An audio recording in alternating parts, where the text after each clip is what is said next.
Dnes vám ukážem jednu vychytávku, čo sa týka suchých zipsov, ktoré môžete mať samozrejme ako držiak evidenčného čísla vozidla, ale možno to poznáte, možno nie, možno vám ukážem novú dimenziu, možno to máte tak už roky vyriešené vo svojom aute. Predstavte si, že máte nejaký boxík, ktorý chcete so sebou nosiť v aute, ale ten vám takto behá stále po celom kufri. Keď máte takýto koberec, tak nie je úprimne nič jednoduchšie, ako si ho otočiť. Vybrať si napríklad jedno balenie, nie je nič jednoduchšie, ako túto časť háčikmi dať o koberec. A tá tam bude ideálne a krásne držať. Môžete využiť akýkoľvek suchý zips, toto je iba vychytávka, ktorú môžete mať vďaka týmto značkám. Odmerám si nejakú vzdialenosť. Šup, toto je veľmi silné lepidlo. Máme to tu.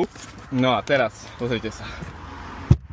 Položím to a už to môžem vybrať rovno aj s celým tým plátom. Mám tu však napríklad aj takúto tašku, ktorú predávame u nás.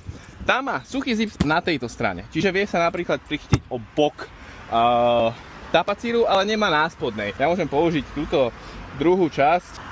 Pozrite sa, vie to samozrejme držať aj na takomto povrchu, ale krásne tam plynulne. No a tým pádom, že mám suchý zips aj na spodnej strane, nielen na tej bočnej, tak môžem mať tú tašku v podstate aj napríklad takto oproti týmto sedadlám. A už sa proste nepohne. Ale pozor, existuje samozrejme alternatíva. V tomto aute mám klasický koberec, ale tu mám takúto gumu. Takže drží to extrémne dobre. Ja mám v tomto aute gumu, čo je druhá alternatíva, kde by takáto časť samozrejme nedržala a nefungovala.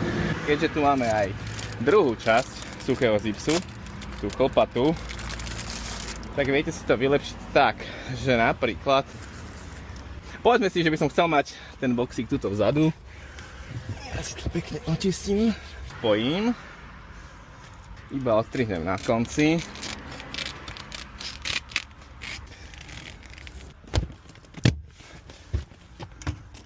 Je tam. A teraz vidíte, beriem celú gumu so sebou. Čiže v tomto prípade mi ani na tej gume nebude nikde tento box extrémne behať. Výhoda tohto riešenia je oproti nejakým menším páskam je, že máte obrovskú plochu, ktorá drží ten box a neodlepí sa vďaka tomu lepidlu, ktorý je medzi tým boxom a suchým zipsom. A všetko toto nájdeš na našom e-shope e-shop.rdmgarage.sk.